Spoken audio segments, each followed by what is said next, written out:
Todos en esa lista están en el mismo grupo, todos. Y si puedes tener amigos borrachos, pero no homosexuales porque eres cristiano, no estás leyendo la Biblia bien.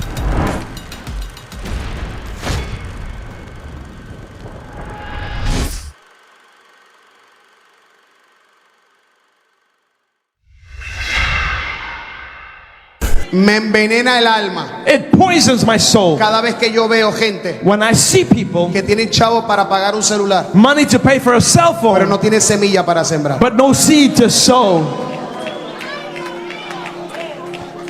¿Sabes por qué Dios te dice dame ofrenda? You know what God says? Give me an offering. Porque antes de exigirte algo, Él te lo modeló. Before He asks for something, Él He no dijo voy showed a dar it. a mi primogénito. He said, I will give my Él firstborn. dijo voy a dar a mi I will unigénito. give my only born child, my only begotten No voy a dar child. ofrenda porque lo que tengo es para la leche. I'm not going to give an offering. I got milk money. Eso mismo te vas a poner a comprar una Well, that's leche. all you're going to have for Pero si milk. te atreves a sembrar, aunque pareciera ser que te quedes sin But leche, if you dare to sow, though you may have nothing la left. abundancia de leche y de pan nunca escaseará en tu casa.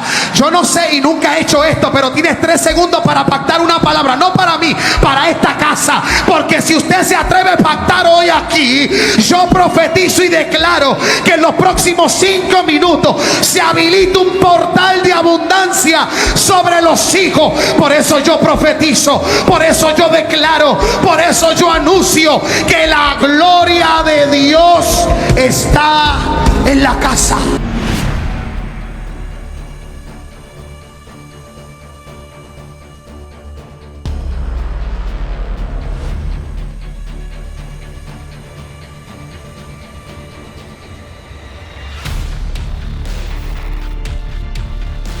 Somos ilustraciones de algo más grande. Somos anuncios publicitarios de algo más importante que nosotros. La defensa de la idea del matrimonio bíblico es más que defender la unión entre 2 personas que se aman. Es defender lo que Dios construyó desde el mismo capítulo 1 del libro 1 de la Biblia. Dios creó al hombre a imagen suya. A imagen de Dios lo creó. Varón y hembra los creó. Él nos hizo lo que somos, y abrazar con dignidad lo que somos, entendiendo que en ello no buscamos exaltar a uno sobre el otro, sino anunciar a Dios. En ese pasaje del principio, el apóstol le dice al hombre que debe portarse varonilmente. Y sí, la mujer debe también portarse femeninamente. Todo lo que promueva la masculinización de la mujer o la feminización del hombre, o todo lo que promueva la unificación de géneros, es decir, lo unisex, es de sonar alarmas, porque es abominación al Señor. Pero tenemos que ser cuidadosos con esto, porque no se trata en sí de las prendas, sino de su entendido cultural. Por ejemplo, en nuestra época, en nuestra cultura, las medias son para uso femenino, pero nacieron para vestir a los hombres nobles de la era medieval. Las medias fueron de uso exclusivo para los hombres hasta que la reina Elizabeth I, la hija del fallecido rey Enrique VIII de Inglaterra, las comenzó a usar. Ella fue una mujer con muchos detalles particulares. Muchos historiadores suponen que sufrió de abuso sexual a manos de su padrastro tras la muerte de su padre. Luego fue enviada lejos del palacio por su propia madre y después encarcelada por sus medios hermanos que ahora ocupaban el trono. Con el tiempo se convirtió en la reina y nunca se casó. Solo amó a un joven de la infancia, que cuando ella ya está en libertad, él ya está casado. Pero la esposa de él sufre una enfermedad grave y entonces Elizabeth anunció que si él quedaba libre, ella ansiaba casarse con él. Poco después, la esposa de ese hombre tuvo un, digamos, muy desafortunado accidente en el que la esposa se cayó de las escaleras de su casa. Y como es obvio y probablemente esté pasando en algunos de nosotros, eso generó muchas suspicacias entre el pueblo, que comenzó a repudiar la idea de la boda, por lo que ella prefirió cancelar los planes y permanecer soltera hasta la muerte. Pero una mujer al frente de un reino era vista como débil por otros reinos de Europa, en una época de constantes choques bélicos entre reinos. Y entonces comenzó a usar un estilo de vestimenta más masculinizado, como estrategia. Eso la convirtió en un ícono de la primera ola del feminismo. Y Ya para 1959, posterior a la Segunda Guerra Mundial, se lanzó la primera marca y campaña de medias para mujer, y con películas muy sugestivas propias de la ideología feminista de su época, las medias se convirtieron en prenda femenina. Y lo mismo podemos decir del maquillaje o las faldas, que pretendían darle un toque de elegancia a los nombres varones de la era medieval y terminaron convertidos en artículos de vestimenta para la mujer. Y decir que si esas cosas nacieron para el hombre, y por eso debemos ser los hombres los que las usemos, porque eso entendemos de este pasaje, nos alejaría del sentido del texto.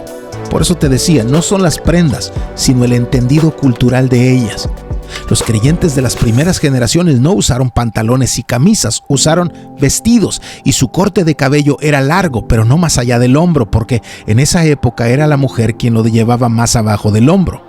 Por eso lo dije así: todo lo que promueva la masculinización de la mujer, o la feminización del hombre, o todo lo que promueva la unificación de géneros, lo unisex, es abominación al Señor. No son las prendas, es el mensaje que se lanza a la cultura.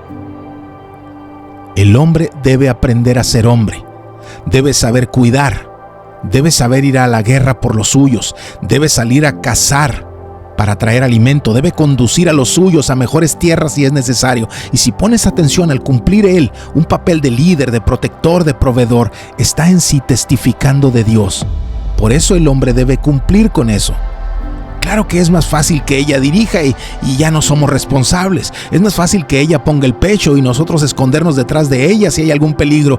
Pero el hombre fue hecho para dar la vida si es necesario. Porque cuando fue necesario, nuestro Señor dio su vida por nosotros. No es un asunto de importancia, es un asunto de testimonio, es una predicación, es un anuncio público. Y cuando la mujer sigue al esposo, cuando ella espera su llegada para mostrarle su amor, cuando cuida lo que él trajo porque lo trajo con su esfuerzo, ella está testificando del pueblo de Dios que espera ansioso el retorno del Señor, que cuida como buenos administradores lo que Dios nos dio y lo usa como Dios dijo. Hay una predicación pública en eso. ¿Te imaginas lo que testifica que un hombre llegue a casa solo para encontrar reclamos, insultos, problemas? Así no es como esperamos recibir al Señor, pero estamos testificando de ello. ¿Y te imaginas a un hombre irresponsable con los suyos, que no los cuida, que no los ama, que no los dirige, que no les provee? ¡Qué tragedia! Porque está dando mal anuncio del Señor. Cuando un hombre cree que la mujer es algo inferior, no ha leído la Biblia, que enseña que la mujer es la gloria del hombre, y no ha leído bien Efesios.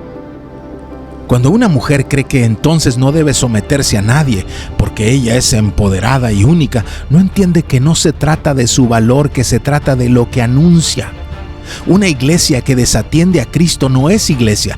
Una iglesia que desobedece a Cristo, que desprecia la palabra, que vive como quiere, que hace lo que quiere, que dice lo que se le antoja, no es iglesia de Cristo. Por eso Efesios 5 dice: las mujeres estén sometidas a sus propios maridos como al Señor, porque el marido es cabeza de la mujer, así como Cristo es cabeza de la iglesia, siendo Él mismo el Salvador del cuerpo. Pero así como la iglesia está sujeta a Cristo, también las mujeres deben estarlo a sus maridos en todo. ¿No es curioso que a medida que las esposas históricamente se hayan desatendido de eso, las iglesias se hayan desatendido de la palabra? Parece que siempre ha habido una relación, ¿no? Y también dice: maridos, amen a sus mujeres, así como Cristo amó a la iglesia y se dio él mismo por ella para santificarla, habiéndola purificado por el lavamiento del agua con la palabra, a fin de presentársela a sí mismo una iglesia en toda su gloria, sin que tenga mancha, ni arruga, ni cosa semejante, sino que fuera santa e inmaculada. Así deben también los maridos amar a sus mujeres como a sus propios cuerpos. El que ama a su mujer, a sí mismo se ama, porque nadie aborreció jamás su propio cuerpo, sino que lo sustenta y lo cuida, así como también Cristo a la iglesia. ¿Te imaginas una mujer que tiene la seguridad del amor de su esposo? Que lo sabe protector, que lo sabe proveedor, que se siente segura junto a él. Eso es algo que el esposo debe construir. Y lo que ella debe construir es un esposo que anhela llegar a casa, que mientras está afuera para proveer, extraña el deleite de regresar a casa, que cuando entra sabe que el sudor y el dolor del día valió la pena porque hay alguien en casa que lo está esperando con gusto. Insisto, el matrimonio es una ilustración de Cristo y nosotros. Ahora, esa ilustración no debe ser empujada de más. El esposo no es Cristo. La esposa no es la iglesia. El esposo no gobierna todos los detalles en la vida de ella, porque los esposos, a diferencia de Cristo, son imperfectos, cometen errores, su sabiduría es falible, también les gana el ego, la carne. Y el esposo debe recordar que Cristo no conduce a su iglesia como hija, sino como esposa, porque nuestras esposas son coherederas con nosotros y ambos tenemos la imagen de Dios. Cualquier liderazgo que en nombre de Efesios 5 alimente con su control excesivo, opresivo, sus exigencias irracionales, la inseguridad o la inmadurez de ella, ha perdido el enfoque de la analogía de Efesios 5. Cristo no forma así a su esposa. Y hay otra diferencia con Cristo. Cristo prepara a su iglesia para Él, pero el esposo debe también preparar a su esposa para alguien más, para Cristo. Así que el esposo no solo es un testimonio de Cristo, también es un servidor de Cristo a quien le prepara a su propia esposa. Y es también un servidor de su esposa a quien prepara para Cristo. Y le enseña a depender de Cristo, no de Él. A amar a Cristo por sobre todo, no a Él. A obedecer a Cristo por encima de todo y no a Él. Por eso el esposo también es el sacerdote del hogar, no porque sea el jefe, sino porque tiene que aprender a servir, a interceder, a conducir a los suyos a los pies de Cristo. Si no, si Él los conduce a que lo vean a Él como el jefe, como el que ocupa el trono, Él está usurpando el lugar de Cristo. Es un traidor, es un usurpador rebelde y digno de juicio. Esto debe ser alimento diario de las familias cristianas. No estamos aquí para nosotros mismos, estamos aquí como testimonio de Él. Pero en nuestra cultura es importante, cada vez más importante, enfatizar que Dios aborrece la masculinización de la mujer o la feminización del hombre, o por lógica la creación de esa cultura unisex. Cuando leemos en 1 Corintios 6 los tipos de personas que no heredarán el reino de Dios, no es sorpresa que encontremos ahí a los homosexuales. Pero tampoco debemos omitir que no son los únicos en esa lista, porque muchos los tratan como si habláramos de un pecado superior, de algo más asqueroso que los demás. Todos en esa lista están en el mismo grupo, todos. Y si puedes tener amigos borrachos, pero no homosexuales, porque eres cristiano, no estás leyendo la Biblia bien. Todos están en el mismo grupo. Ninguno de ellos heredará el reino de Dios. Mis amigos adúlteros, mis amigos inmorales, mis amigos borrachos, mis amigos injustos son tan indignos como mis amigos homosexuales. Ninguno en esta lista heredará el reino. Pero la razón por la que pongo este versículo aquí es que muchos no terminan de distinguir esto. No solo se habla de los homosexuales, también se mencionan a los afeminados. No son lo mismo que los homosexuales. Estos no tienen intimidad con personas del mismo sexo, pero su apariencia, su vestimenta, su comportamiento es lo del sexo contrario. ¿Por qué es importante distinguir esto? Porque no es en sí solo el acto íntimo, sino también buscar la apariencia del sexo opuesto. Ambas cosas ofenden a Dios. Por eso al final de la carta encontramos esa frase: pórtense varonilmente, sean fuertes. El término en griego en el pasaje anterior, que se traduce como afeminados porque así era el uso de la época, es blando o suave. Aquí les dice a los hombres: sean fuertes, porque el hombre debe aprender a ser hombre tanto como la mujer debe aprender a ser mujer. Y el patrón bíblico es muy curioso. La mujer aprende a ser mujer de otras mujeres que van adelante de ella en su madurez en Cristo. No lo aprende de un hombre. No lo aprende de sus propias ganas. Las mujeres maduras deben enseñarle a las jóvenes. Así dice las Escrituras.